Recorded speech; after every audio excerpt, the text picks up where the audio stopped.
जाविस नाम की महिला ने की थी। और जाविस ने अपनी मां की मृत्यु के बाद 1908 में वेस्ट वर्जीनिया में ग्राफ के स्थित ग्रेट एज्यूट मेथोडिस्ट चर्च में पहली बार मदर्स डे मनाया था। उन्होंने अपनी मां की पसंदीदा फूल सफेद फूल कार्नेस चर्च में भेजे और एक स्मारक सेवा आयोजित की। पूरे देश में मदर्स डे को एक अधिकारिता अवकाश के रूप में स्थापित करने के लिए अभियान चलाया। उनका प्रयास सफल हुआ जब 1914 में अमेरिकी राष्ट्रपति वुडरो विल्सन ने दूसरे रविवार को अधिकारिता के तौर पर मदर डे की घोषित किया। मदर डे की शुरुआत एक व्यक्तिगत श्रद्धांजलि के रूप में है, जो बाद में दुनिया भर में माताओं का सम्मान और प्यार का प्रतीक बन गया। हालेलुया। आज यहाँ पर भी सारी प्रिय माताएं, उन सभी को मैं दिल से धन्यवाद करना चाहती हूँ। और जो माताएं हमारे साथ नहीं है, इस दुनिया को छोड़ के चली गई है, ऐसी माताओं को भी हम याद करके उसका भी धन्यवाद करेंगे। वो है, वो थी तो हम थे, वो है तो हम है, उसके बिना हम कुछ भी नहीं है। माँ है तो बच्चे हैं। हालेलुया। बाइबल में बहुत सारी महिलाओं के बारे में जिक्र किया गया है। महिला है तो हम है। इस पृथ्वी में भी प्रभु यीशु से पहले किसका चुनाव हुआ? एक महिला का, मरियम का चुनाव हुआ। पहली बेटी का चुनाव नहीं हुआ। पहले प्रभु यीशु मसीह को इस दुनिया में लाने के लिए एक महिला का चुनाव पहले हुआ और उसको कहा गया, परमेश्वर तेरे साथ है, तू भयभीत मत हो। Hallelujah, hallelujah. जब वो दूत उसके पास आकर कहता, तू डर मत, दूत भीतर आकर कहता है। ऐसे नहीं कि सपने में आया, किसी के द्वारा कहा कि तू परमेश्वर के पुत्र की माता बनेगी, ऐसे नहीं कहा, लेकिन दूत उसके भीतर आकर कहता है, आनंद और जय तेरी है। हालेलुया। यानी कि पहले माता बनने का, किसको माता बनाए, यानी कि वो लड़की, यानी कि वो स्त्री पहले तो अपने जीवन को पवित्रता में, शुद्धता में रखती थी। उसका जीवन चरित्र देखकर स्वर्ग में ये तय किया गया कि यही लड़की परमेश्वर के पुत्र प्रभु यीशु मसीह की मां बनेगी। हालेलुया। मुझे और आपको मां बनाने का गौरव जो हमें मिला है, मां बनने का गौरव मुझे और आपको मिला है, वो खुदा की ओर से मिला है। मेरी प्रिय बहनों, हम भाग्यशाली है कि हम अपने बच्चों को जन्म दे सके और उसकी परवरिश कर सकते हैं। ये परमेश्वर का अनुभव मुझे और आपको मिला है। परमेश्वर का धन्यवाद करते हैं, परमेश्वर के नाम की स्तुति करते हैं। मैं परमेश्वर का धन्यवाद करती हूँ आज के दिन के लिए। और मैं वचन में पढ़ना चाहूंगी 2 तीमोथी उसका 2 अध्याय, 2 तीमोथी उसका 1 अध्याय और 5वीं आयत। हम वचन पढ़ेंगे 2 तीमोथी उसका 1 अध्याय और उसकी 5वीं आयत। मुझे तेरे उस निष्कपट विश्वास की सुधि आती है जो पहले तेरी नानी लोइस और तेरी माता यूनिके में था, और मुझे निश्चय है कि तुझ में भी है। हालेलुया। पौलुस तीमुथियुस को कहता है, मुझे तेरे उस निष्कपट विश्वास की सुधि आती है जो पहले तेरी नानी लोइस और तेरी माता यूनिके में था, और मुझे निश्चय है कि तुझ में भी है। पौलुस तीमुथियुस को कहता है कि मुझे उस निष्कपट की सुधि है जो तेरी नानी लोइस में था। लोइस में क्या था? निष्कपट विश्वास। वो एक अपने खरे हृदय से परमेश्वर पर भरोसा रखने वाले, विश्वास में दृढ़ होने वाली, चाहे कुछ हो जाए लेकिन मैं विश्वास से डरूंगी नहीं, कुछ भी हो जाए, कुछ भी परेशानी आ जाए, कि लेकिन मैं अपने प्रभु को छोड़ूंगी नहीं, मैं विश्वास में बढ़ते रहूंगी। वही विश्वास उसने किसके अंदर डाला? अपनी बेटी यूनिका के अंदर उसने डाला कि वो विश्वास में चलती रहे। अगर मैं माओ को मैं बोलना चाहूंगी, अगर हम आज विश्वास में बढ़ते जाएंगे तो हमारे बच्चे क्या करेंगे? हमें देखकर वो भी विश्वास में बढ़ेंगे। लेकिन दुख और परेशानी आने के समय में हम क्या करेंगे? निराश हो जाएंगे, हताश हो जाएंगे। अरे ये परेशानी मेरे जीवन में आ गया, ये तकलीफें हमारे परिवार में आ गई। अगर निराश हो जाएंगे, हमारे बच्चे भी देखेंगे, मम्मी तुम दुखी मत हो। वो भी हमसे ज्यादा बच्चे पहले निराश हो जाते हैं, कुछ परेशानी आती है तब। कभी कभी एग्जाम आने से पहले बच्चे निराश हो जाते हैं, एग्जाम में क्या है, क्या क्या लिखेंगे। तभी हम एक माँ होने के नाते हम उनको प्रोत्साहन देना चाहिए। कि बेटा मैं तेरे लिए प्रार्थना करूंगी, तू विश्वास रख, प्रभु तुझे सहाय करेगा। Hallelujah, hallelujah. वैसे ही वो विश्वास लोइस में था, और लोइस ने क्या किया, वही विश्वास, वही पवित्र आत्मा का अभिषेक का जीवन, वो विश्वास में बढ़ने वाला जीवन अपनी बेटी यूनिका में डाला। और यूनिका ने क्या किया, वही विश्वास अपने बेटे तिमोथी के अंदर भी डाला। इसलिए पौलुस तिमोथी को कहता है, मैंने तेरे उस निष्कपट विश्वास को देखा है जो पहले तेरी नानी लोइस में और उसके बाद तेरी माता यूनिके में था। वही निष्कपट विश्वास मैंने तेरे अंदर भी देखा है। दुनिया का ज्ञान मिले न मिले, दुनिया के दुख में कभी हम हिम्मत हार जाते हैं, लेकिन मेरे प्रियो मैं आपको बताना चाहती हूँ, हमें इन दिनों में विश्वास में बढ़ना है। जब हम विश्वास में बढ़ेंगे, कितनी भी कठिनाई क्यों ना हो, कितनी भी परेशानी क्यों ना हो, हम अगर विश्वास में बढ़ते रहेंगे तो वो परिस्थिति का सामना कर पाएंगे और वो परिस्थिति में विजय को पाएंगे। Praise the Lord, hallelujah, hallelujah. क्या आप मेरे साथ हैं? हालेलुया। विश्वास में बढ़ने वाला जीवन, एक माँ जो बच्चों को विश्वास में बढ़ाती है। आज हमें अपने जीवन को जांचना है, मैं कैसी माँ हूँ? क्या मैं मेरे बच्चों को विश्वास में बढ़ा रही हूँ या दुनिया के ज्ञान में बढ़ा रही हूँ? अगर प्रभु के ज्ञान में वो बढ़ते जाएंगे, प्रभु पर भरोसा रखना छोड़ेंगे नहीं, वो विश्वास में बढ़ते जाएंगे, तो कभी आप निराश नहीं होंगे, कभी आपको लज्जित होना नहीं पड़ेगा। कहीं भी वो जाएंगे परमेश्वर के नाम की महिमा करेंगे, कहीं भी वो जाएंगे उसकी आराधना करेंगे, तब लोग उनको देख के पूछेंगे, तू किसका बेटा है, तू किसकी बेटी है? मुझे तेरे जीवन के अंदर प्रभु के कार्य को हम देखते हैं। वो कैसे होगा संभव? जब मैं और आप विश्वास में बढ़ते जाएंगे। जैसे तिमोथी की मम्मी और नानी के विश्वास तिमोथी के जीवन में आया और वो विश्वास में बढ़ता गया, वैसे ही दिनों में हमें हमारे बच्चों को विश्वास में बढ़ाना चाहिए। Hallelujah, hallelujah. दूसरी बातों को हम देखते हैं। एक ऐसी बेटी के बारे में बताना चाहूंगी जिसको स्वर्ग ने याद किया। वो कौन थी? मरियम थी, है ना? स्वर्गदूत उसके पास भीतर आकर कहता है, आनंद और जय तेरी है। स्वर्गदूत उसके भीतर स्वप्न में नहीं आया था, दर्शन में नहीं आया था, लेकिन और दूसरों के द्वारा भी नहीं कहा था, लेकिन परंतु बाइबल में लिखा है स्वर्गदूत ने उसके भीतर आकर कहा, आमने सामने आकर कहा कि आनंद और जय तेरी है। ऐसी बेटी जो परमेश्वर के प्रेम में चलती थी और उसको कहा गया कि तू एक पुत्र को जनेगी और तू उसका नाम यीशु रखना। Hallelujah, hallelujah. और दूसरा वचन हम देखेंगे, दूसरी बात हम देखेंगे हन्ना के बारे में। उसकी कोई संतान थी क्या? नहीं थी। फिर भी वो क्या करती थी? लोग उससे बोलते थे ये तो बांझ है, उसकी कोई संतान नहीं है। वो तो उसकी सोतल पनीना भी उसे बहुत चिढ़ाती थी, अरे तू तो बांझ है, तू तो बच्चा नहीं जन्म दे सकती थी। फिर वो निराश नहीं हुई, फिर उसने हिम्मत नहीं हारी। उसने क्या किया? परमेश्वर के भवन में जाकर रो कर प्रार्थना करने लगी। जब याजक देखता है कि वो रोती है तो उसको कहता है, तूने क्यों मदिरा पिया है? तू क्यों रोती रहती है? उसने कहा, मैंने मदिरा नहीं पिया, लेकिन मैं मेरे प्रभु के सामने अपना दुख खाली कर रही हूँ। वो दिल से प्रार्थना कर रही थी। उसके मात्र होठ ही हिलते थे, ऐसे जोर जोर से वो चिल्ला के नहीं दुआ कर रही थी, खाली अपने हृदय से टूटे हुए मन से वो परमेश्वर के आगे प्रार्थना कर रही थी और परमेश्वर को कह रही थी, प्रभु अगर तू मुझे बेटा देगा तो मैं तुझे समर्पित कर दूंगी। एक समर्पित करने वाली माता, पहले बच्चा नहीं है, फिर भी वो ऐसे मन रखती थी कि मुझे अगर खुदा बेटा देगा तो मैं तुझे समर्पण कर दूंगी। लेकिन उससे पहले उसको क्या सहना पड़ा?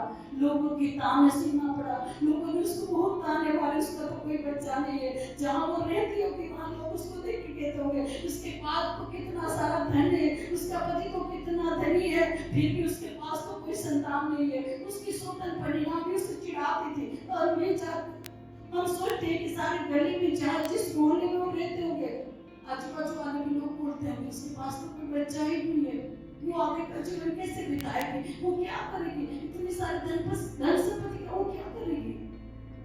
लोगों का ताना सुनते हुए भी वो कभी अपने जीवन में निराश नहीं हुई, किसी को उसने बोला नहीं कि मैं दुआ करती हूँ, लेकिन वो खुद परमेश्वर के आगे घुटने टेक कर रो रो कर प्रार्थना करती थी। Hallelujah, hallelujah. परमेश्वर को आगे प्रार्थना करती थी और उसे परमेश्वर ने एक बेटा दिया। परमेश्वर ने उसे क्या दिया? बेटा दिया। उसकी प्रार्थना को परमेश्वर ने सुना, उसकी प्रार्थनाओं को परमेश्वर ने सुना और उसको बेटा दिया। और जब तक वो दूध पीता रहा तब तक उसने उसको दूध पिलाया। जब उसने दूध पीना छोड़ दिया तब वो प्रभु के भवन में वो अपने बेटे को लेकर गई। आइए वचन को पढ़े, पहला शमूएल उसका पहला अध्याय और उसकी 26, 27 और 28 आयत। पहला शमूएल पहला अध्याय 26, 27 और 28। तब हन्ना ने कहा,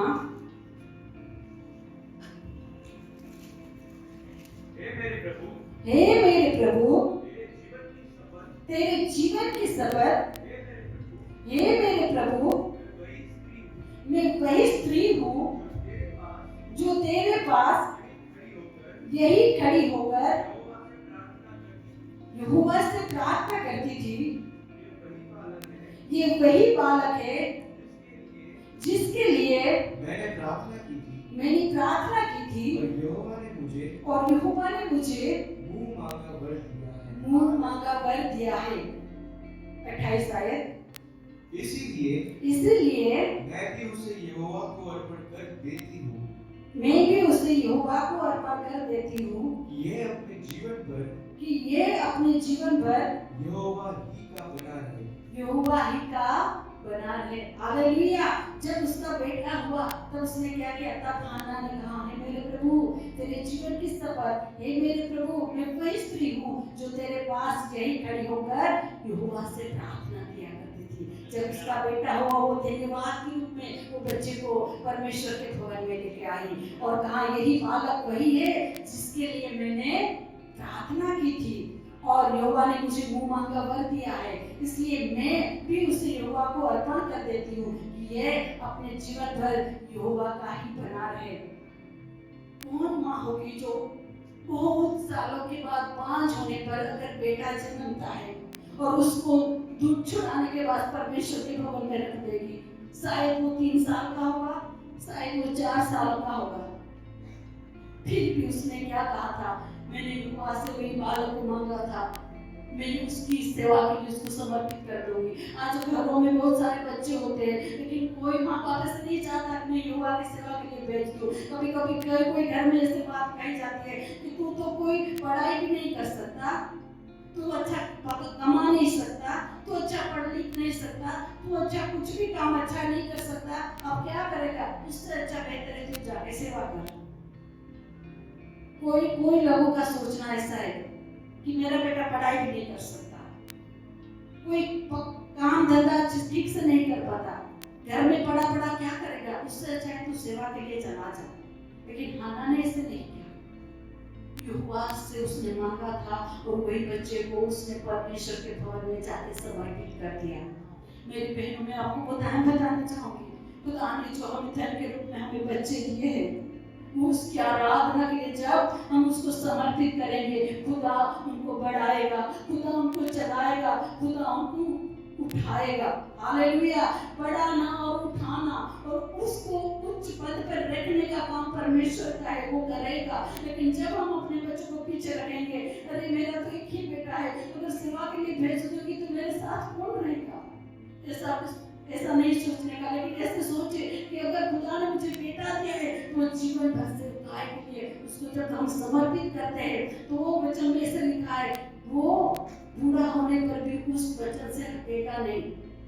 वचन में चलाएंगे, वचन में अगर वो बना रहेगा वो जीवन भर परमेश्वर की आराधना करता रहेगा, जीवन भर वो परमेश्वर की स्तुति करता रहेगा। अगर वो जीवन भर परमेश्वर की आराधना करता रहेगा और स्तुति करता रहेगा तो उसका प्रतिफल मैं और आप देखेंगे। Hallelujah, hallelujah. और दूसरी बात हम देखेंगे, दूसरों के बच्चों की माँ खुद के बच्चों की पालन पोषण बहुत सारी माएँ करती है ना। बच्चा छोटा होता है, हम देख के कितना खुश होते हैं, बच्चे का पाठशाला घर से ही शुरू होती है ना। बोलना कैसे है, उठना कैसे है, जब वो रोता है चिल्लाता है माँ ही उसको संभालती है। जब बोलना सीख जाते हैं तो भी तो वो समय में भी माँ उसको पहले माँ बोल, पापा बोल, दादा बोल, दादी बोल, ये सारी बातें बच्चों को माँ ही सिखाती है।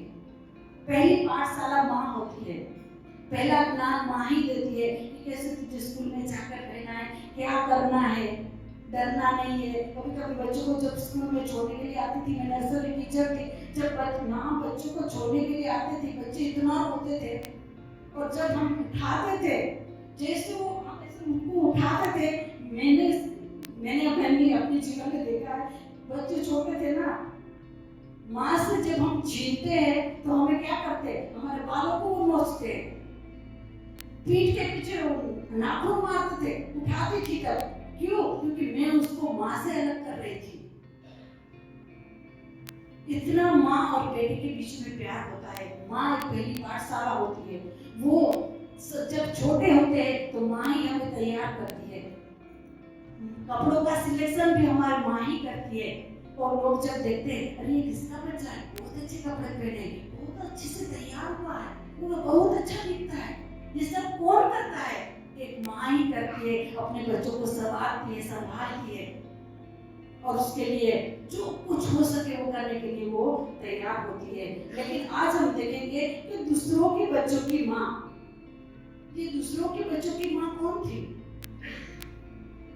अपने बच्चों की माँ तो कोई भी बनता है, लेकिन दूसरों के बच्चों की माँ बनना एक वरदान है। हालेलुया! ये वरदान मिला था नाओमी को। रूथ उसकी सगी बेटी थी क्या? नहीं। जब रूथ की शादी हुई, रूथ की सास, और वो रूथ एक मोमिन स्त्री थी, वो गैर मसीह थी, रूथ मसीह स्त्री थी क्या? नहीं। जब वो नाओमी दूसरे देश में जाकर रहती है, वो देश में वो दोनों बेटों की शादी हो जाती है, लेकिन वहाँ क्या होता है, वहाँ एक समस्या वो आ पड़ती है कि नाओमी का पति भी मर जाता है, दोनों बेटे भी मर जाती है। जब दोनों बेटे भी मर जाते हैं तो नाओमी अपने पुत्र वधू से कहती है कि अब तुम अपने अपने घर को चले जाओ, तुम अपने अपने घर को चले जाओ। लेकिन एक स्त्री रूथ उसको कहती है, मेरी सास, मैं तुझे कभी नहीं छोड़ूंगी, जहाँ कहीं तू जाएगी वहाँ मैं तेरे साथ रहूंगी, जहाँ कहीं तू मरेगी वहाँ मैं भी मरूंगी, मैं आपको छोड़ूंगी नहीं। ऐसा कहकर वो नाओमी के साथ रूथ चली आती है और वहाँ आकर रहती है, सास के साथ रहती। लोग उसे देखते हैं कि नाओमी तो दोनों बेटों के साथ, पति के साथ दूसरे देश को चली गई थी, लेकिन अब उसके साथ उसका पति भी नहीं है, उसके दोनों बेटे भी नहीं है, वो अकेली एक लड़की को लेकर यहाँ आई है। लोगों का सोचने का यही था। लेकिन जब रूथ उनके साथ वो देश में आती है तो ऐसे होता है कि रूथ जब खाना ना होने की वजह से जो खेत में काम करते हैं और पूली बांधने के टाइम में जो धान बचा लगा हुआ धान गिर जाता है, वो उठाने के लिए रूथ क्या करती थी, उन लोगों के पीछे पीछे जाती रहती थी और वो पूरा धान इकट्ठा करके वो घर पे लाती थी और अपने लिए और अपनी सास के लिए वो खाना पकाती थी। रूथ और अपनी संग उसके देश को लौट आती है और कहती है, मुझे घर जाने के लिए मत बोल। हालेलुया! एक बहू जो बेटी बन के समर्पित होकर अपनी सास के साथ घर आ जाती है। जब घर आ जाती है तो नाओमी अपनी बहू को बेटी के जैसे चाहती है और उसके लिए भला इंतजाम करती है। जब वो देश में आ जाती है तो उसके लिए खुद की बेटी नहीं है, लेकिन बेटी जैसा उसको प्यार करती है। खुद की बेटी नहीं है, फिर भी उसको बेटी के जैसे प्यार करती है, उनको चाहती है, उनके लिए इंतजाम करती है। एक ऐसी सास है जिसने बोआज के बारे में बताया और कहा कैसे तुझे बोआज के पास जाना पड़ेगा, कैसे बोआज को प्रभावित करना पड़ेगा, अपनी बात समझना पड़ेगा। और बोआज भी रूथ को समझने लगा। वो सारी बातें किसने सिखाई? अपनी सास नाओमी ने उनको सिखाई कि तुझे बोआज के पास कैसे जाना पड़ेगा और कैसे उनको प्रभावित करना पड़ेगा। ये माँ अपनी सगी बेटी नहीं थी, फिर भी वो अपनी सर की बेटी के जैसे उसको प्यार करके उनका घर बसाने के लिए उसने ये किया। आज बहुत सारे घरों में सास बहू रहती है, लोग समझते बहू यानी मेरे घर बेटे की वाइफ है, वो यानी कि उसकी अर्धांगिनी है। तो बहुत सारी सासें क्या करती है, वो सास तो सासी है, इसलिए उसके लिए काम छोड़ देगी, अरे ये वो मेरी बहू आके कर लेगी। अगर बेटी घर में है तो भी क्या कहेंगे, ये तो मेरी बहू आके काम कर लेगी, तुम मत करना। अगर बेटी घर में आई तो उसको बोलेंगे तुमको क्या खाना है, मैं वो तुम्हारे लिए बनाऊंगी। लेकिन बहू को कभी पूछेगी क्या, तुझे क्या खाना है, मैं तुझे बना के देती हूँ, नहीं पूछेगी। लेकिन यहाँ रूत और नाओमी का प्यार का रिश्ता देखो आप, खुद की बेटी नहीं थी, वो अपने समाज की नहीं थी, दूसरे देश से आई थी, फिर भी उसने क्या किया, उसके लिए भला इंतजाम किया। जब रूत की शादी हो जाती है, बच्चा हो जाता है, तब क्या होता है, आए वचन को देखेंगे। रूत उसका चौथा अध्याय 13, 14 और 15 आयत को पढ़ेंगे। रूत उसका चौथा अध्याय 13, 14 और 15 आयत।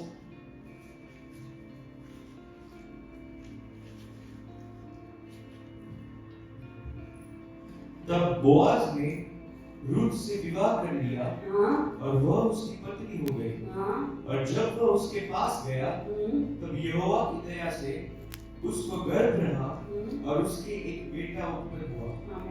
तब स्त्रियों ने नाओमी से कहा, यहोवा धन्य है जिसने तुझे आज छुड़ाने वाले कुटुंबी के बिना नहीं छोड़ा। इज़राइल में इसका बड़ा नाम हो और यह तेरे जी में जी ले आने वाला और तेरा बुढ़ापे में पालने वाला हो, क्योंकि तेरी बहू जो तुझसे प्रेम रखती और 7 बेटों से भी तेरे लिए श्रेष्ठ है, उसी का यह बेटा है। हालेलुया। जब रूत की शादी हो जाती है और बच्चा हो जाता है तो सबसे ज्यादा कौन खुश थी, नाओमी खुश थी, अपनी सास खुश थी, क्योंकि उसने रूत को बेटी के जैसे प्यार किया था। इसलिए उसने कहा, तब स्त्रियों ने नाओमी से कहा, जब बच्चा हुआ तो नाओमी के घर में कौन आया, अड़स पड़ोस वाले सारे लोग नाओमी के घर में आकर सारी स्त्रियां उससे कहने लगे, यहोवा धन्य है जिसने तुझे आज छुड़ाने वाले कुटुंबी के बिना नहीं छोड़ा। हालेलुया। क्योंकि उसका पति मर चुका था, दोनों बच्चे मर चुके थे, लेकिन बहू जिसने उसको बेटी से भी ज्यादा प्यार किया, उसी की बेटा, जब उसका बेटा हुआ तो पड़ोस वाले लोग आकर कहने लगे, धन्य है यहोवा को जिसने तुझे आज छुड़ाने वाले कुटुंबी के बिना नहीं छोड़ा, इस्राएल में इसका बड़ा नाम होगा। ये स्त्रियों ने क्या कहा नाओमी को, इस्राएल में इसका बड़ा नाम होगा और यह तेरे जी में जी ले आने वाला है। हालेलुया। तेरा बुढ़ापे में पालने वाला हो, क्योंकि तेरी बहू जो तुझसे प्रेम रखती और 7 बेटों से तेरे लिए श्रेष्ठ है, उसी का यह बेटा है। हालेलुया। कितनी आनंदित होगी नाओमी, कितनी आनंदित होगी। लेकिन पहले उसने क्या किया, वो दूसरों की बच्चों की माँ बनी। तब एक पालने वाला उसको मिला, वो यहोवा की ओर से उसको धन्यता प्राप्त हुई और वही रूत के वंशज में यिशै का जन्म हुआ। यिशै के बाद दाऊद का जन्म हुआ, दाऊद के बाद यीशु मसीह का जन्म भी वही रूत के वंशावली में हुआ। Hallelujah, hallelujah. इसलिए उसने कहा, और ये तेरे जी में जीने आने वाला, तेरे बुढ़ापे में पालने वाला, क्योंकि तेरी बहू जो तुझसे प्रेम रखती है, 7 बेटों से तेरे लिए श्रेष्ठ है। कितने बेटों से श्रेष्ठ थी, 7 बेटों से भी, क्योंकि 2 बेटे थे मर चुके थे, लेकिन बहू इतना उसका ख्याल रखती थी। सास बहू जैसे नहीं, एक माँ बेटी के जैसे उसके अंदर, उसके जीवन में प्यार था और वही प्यार लोगों ने देखा था।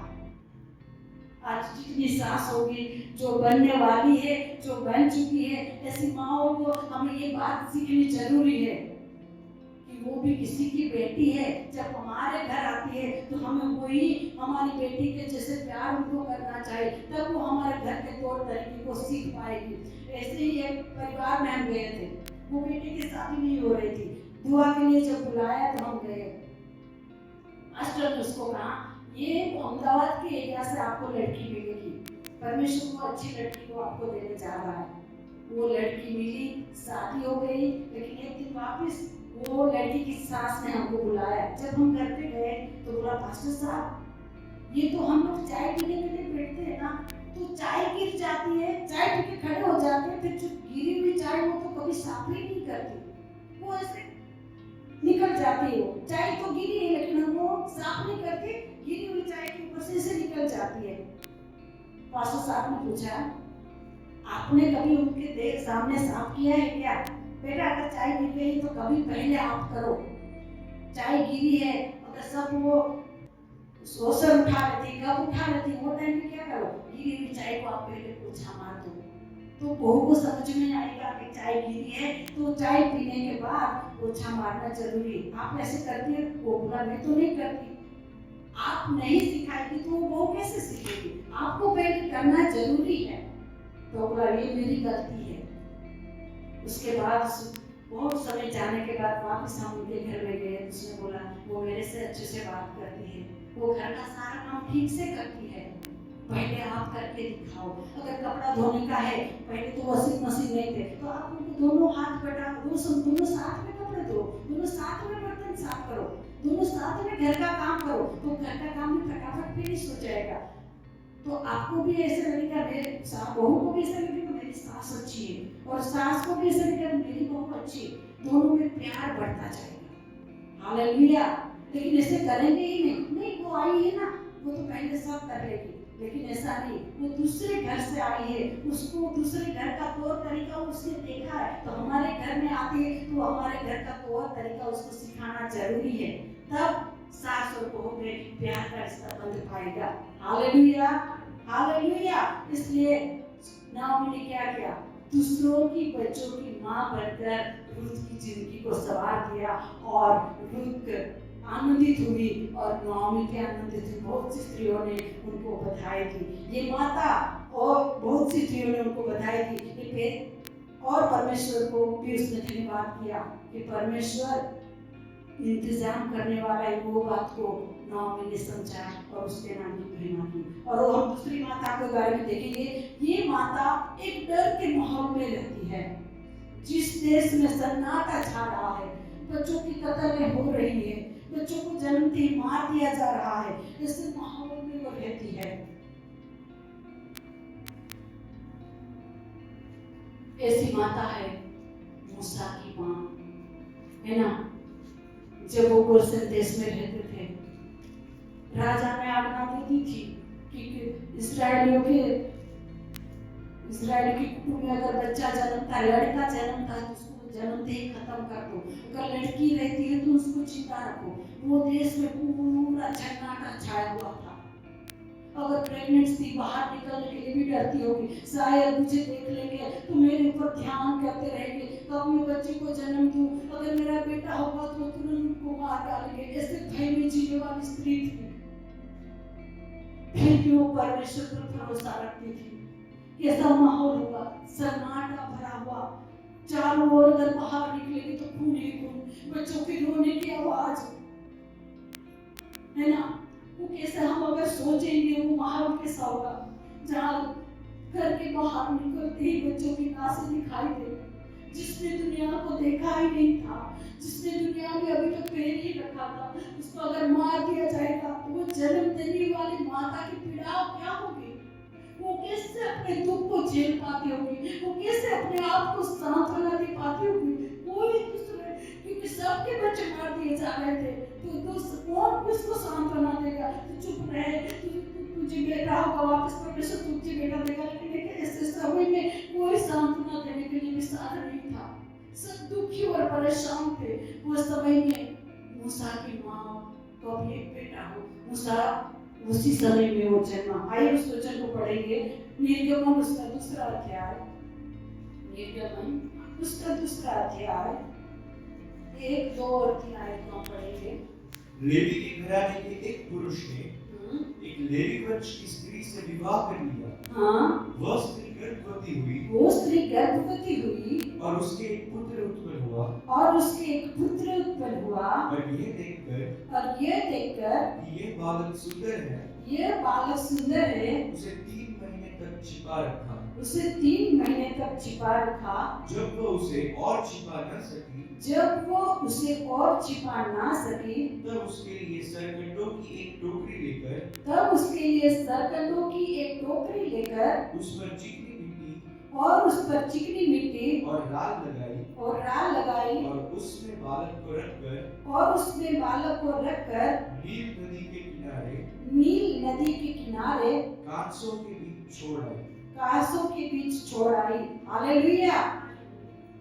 हम देखते हैं वो स्त्री गर्भवती हुई और उसको एक पुत्र उत्पन्न हुआ और ये देखकर कि वो बालक सुंदर है, उसे 3 महीने तक छिपा रखा।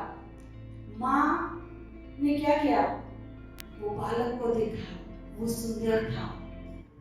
बच्चा गोरा हो या काला हो, माँ को सबसे पहले प्यार आता है, नहीं ये मेरा बच्चा है। एक पास्टर की बात मैं सुन रही थी तो उसने ऐसे कहा, चाहे बच्चे की नाक लंबी क्यों ना हो, चाहे बड़े बड़े कान क्यों ना हो, फिर भी माता को ऐसा लगेगा दुनिया का सबसे सुंदर बच्चा यही है। हालेलुया। अपना बच्चा कैसा भी दिखता हो, लेकिन माँ को पहले ज्यादा प्यार आएगा क्योंकि वो अपने से जन्मा है। वैसे ही मूसा की माँ ने भी मूसा को देखा कि ये बहुत सुंदर है, तब उसने कितने महीने छिपा के रखा? 3 महीने तक। मेरी बहनों, उसने कैसे छिपाया होगा? जिस नगर में बच्चों को मार देते थे, मारने के लिए उनके सिपाही घर घर तलाश कर रहे थे, हर जगह ढूंढ रहे थे, फिर भी उसने अपने बच्चे को 3 महीने कैसे छुपाया होगा?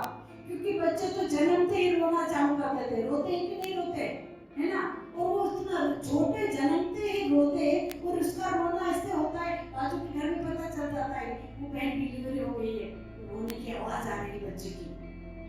लेकिन इस लेडी को देखो 3 महीने छुपाया।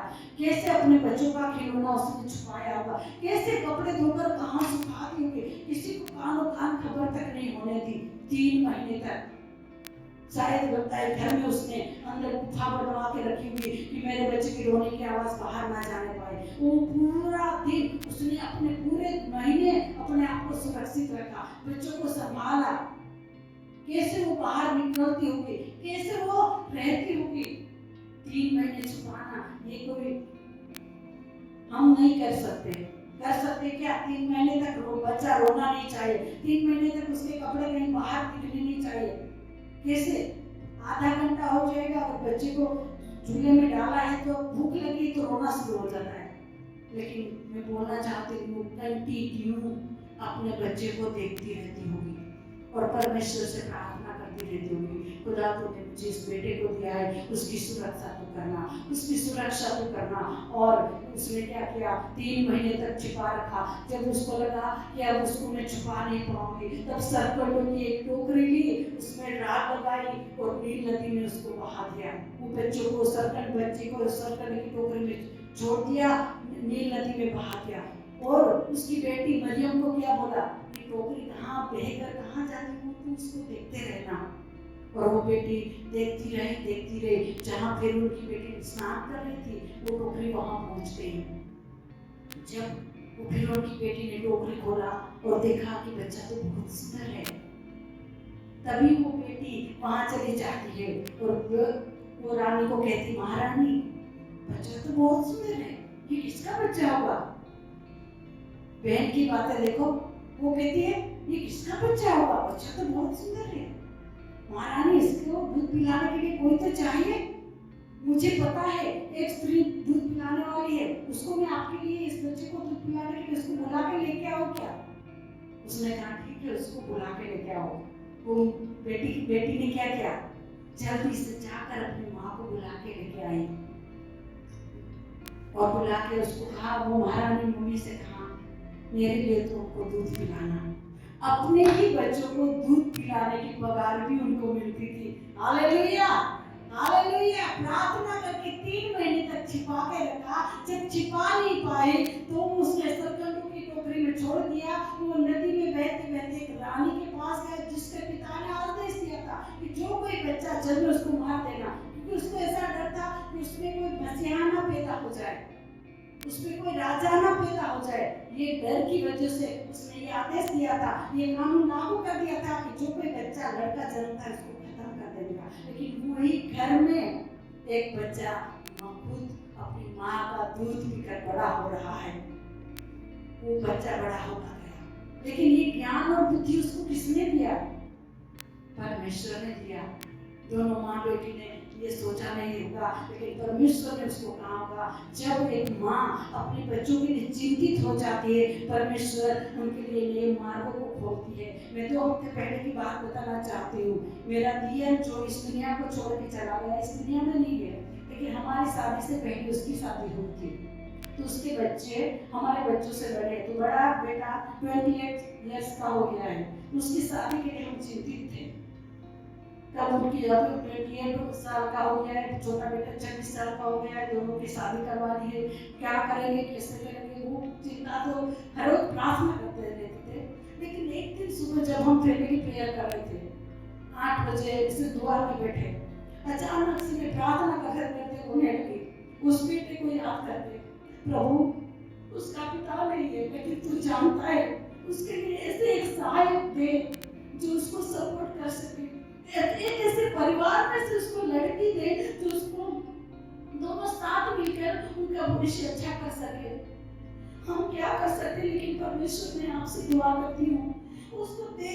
वो बेटे मेरे सामने जैसे खड़ा आ गया होगा, वैसे मैं उसको देखकर रोने लगी। उसके लिए तो इंतजाम कर, उसके लिए तो इंतजाम कर, एक अच्छी लड़की को देख। हम तो राजकोट में रहते, गाँव में नहीं रहते, हम कहाँ जाए, किसको बोले कि उसके लिए लड़की ढूंढो। रोकर प्रार्थना करने लगी, पूरी टूट गई। प्रार्थना खत्म होने के बाद भी मुझे रोना, मेरा रोना बंद नहीं हो रहा था। तो उसके लिए प्रबंध कर। और प्रार्थना खत्म होने के बाद 10 या 15 मिनट हुआ, एक बहन का फोन आया। पास्टर के पास एक बहन का फोन आया। उसने क्या बोला, तुमको गाँव आना पड़ेगा। उसने बोला क्यों? हमने तुम्हारे देवर स्पीक के लिए लड़की देखी है। हालेलुया। प्रार्थना किया होकर 10 या 15 मिनट के बाद फोन आया, तुमको गाँव आना पड़ेगा, तुम्हारे देवर के बेटे के लिए लड़की देखने के लिए। और वो लड़के से बात किया, बेटा ऐसी बात है। उसने बोला, बड़ा पापा आप आओगे तभी मैं वो लड़की को देखने के लिए जाऊंगा। और हम दोनों ने जाके वो देखा। उस लड़की बहुत सुंदर थी, उसने बीकॉम किया हुआ है, उसका पापा बैंक में नौकरी करते, उसका भाई भी बैंक में नौकरी करता है। एक अच्छा रिश्ता मिला, एक अच्छा परिवार मिला, और लड़की भी आराधना में खड़ी रहने वाली लड़की मिली। मैं परमेश्वर का धन्यवाद करती हूँ। माँ होने के नाते जब हम अपने बच्चों के लिए खुदा के आगे रोते हैं ना, खुदा हमारी प्रार्थना को सुनता है। प्रार्थना सुनता ही नहीं, वो उसी दिन नए द्वार को खोलकर हमारे बीच में उत्तर को ले आता है। मैं धन्यवाद करती हूँ उस दिन के लिए जब मैंने रोना चालू किया। उसकी माँ तो है, वो रोती है या नहीं रोती मैं नहीं जानती, लेकिन मुझे रोना आ रहा था उस बेटे के लिए। और परमेश्वर ने उस बेटी को देखने के लिए, जाकर देखने के लिए परमेश्वर ने अनुग्रह किया और रिश्ता तय करने के लिए अनुग्रह दिया। उसके लिए मैं परमेश्वर का धन्यवाद करती हूँ। हालेलुया। दुनिया के आगे गिड़गिड़ाएंगे तो कुछ भी नहीं हासिल होगा, लेकिन खुदा के आगे गिड़गिड़ाएंगे ना, परमेश्वर हमारी प्रार्थना को सुनता है। कोई प्रार्थना को उत्तर परमेश्वर तुरंत देता है, कोई प्रार्थना को उत्तर बाद में देता है, लेकिन वो प्रार्थना को हमें छोड़ना नहीं चाहिए। वो प्रार्थना कंटिन्यू हमें करना चाहिए। Hallelujah, hallelujah. परमेश्वर का धन्यवाद करती हूँ ऐसी माँ के लिए जिसने 3 महीने तक अपने बेटे को छुपा के रखा, और बाद में वो बड़ा हुआ, तभी भी परमेश्वर ने उसकी सुरक्षा की और वो मिस्र देश में एक बड़ा सेनापति हुआ। लेकिन परमेश्वर जब उनको पता चला कि मेरे मम्मी पापा कौन है, तो वो अपने लोगों के लिए वापस मिलने के लिए आया। Hallelujah, hallelujah. और ऐसी माँओं के लिए हम पर वो माँ जिसमें एक छोटा बच्चा था, स्कूल जाने लगा, स्कूल में से एक दिन पेंसिल चोरी करके आ गया दूसरों की, दूसरे दिन दूसरी चीज चोरी करके लेके आ गया। माँ को बताता था, मम्मी देखो ये मैं लेके आया, तो माँ क्या बोलती थी, अरे अच्छा है, तूने कहाँ से लिया है, क्यों लिया, ये नहीं बोला, अरे अच्छा है। हर रोज वो बच्चा धीरे धीरे बड़ा होता जाता था, कुछ ना कुछ चीजें स्कूल से उठा के लेके आता था और माँ उसको प्रोत्साहन देती थी, अच्छा है ये भी रख ले, अच्छा है ये भी रख ले। धीरे धीरे वो बड़ा होता गया। एक दिन उसने कहीं चोरी की और एक दिन पुलिस के हाथ पकड़ पुलिस ने उनको पकड़ लिया। जब पुलिस ने उनको पकड़ लिया, जेल में डाल दिया, और लोग फिर धीरे धीरे वो चोरी की पोल उनकी खुलने लगी कि कहाँ कहाँ उसने चोरी की थी, कौन सी जगह में वो उसने चोरी की थी। वो सारी जगह से चोरी का पोल, जब पुलिस थाने जाएंगे, लकड़ी डंडा मिलेगा तो जो ना बोलने वाला वो भी बोलने लगता है। इसने सारी बातें बोल दिया, मैंने यहाँ भी चोरी की थी, मैंने वहाँ भी चोरी की थी, सारी चोरी की पोल उसने खोल दी। और वहां से उनको कहा गया कि उसने बहुत सारी चोरी की है, अब उनको फांसी दे दी जाएगी। जब फांसी देने के टाइम समय में पूछा जाता है कि तेरी अंतिम इच्छा क्या है, तेरी अंतिम इच्छा क्या है, तब उसने कहा, मैं तेरी माँ को मिलना चाहता हूँ, मैं मेरी माँ को मिलना चाहता हूँ। जब उसकी माँ कैद खाने में उसको मिलने के लिए आई, जैसे ही माँ उसको गले लगने के लिए गई, उसने क्या किया, माँ के नाक को काट लिया, अपने मुंह से माँ को नाक के काट लिया, काटा, वो पूरा तोड़ डाला उसने, इतना जबरदस्त उसने काटा। सिपाहियों ने बाद में छुड़वाया और पूछा, तूने ऐसा क्यों किया?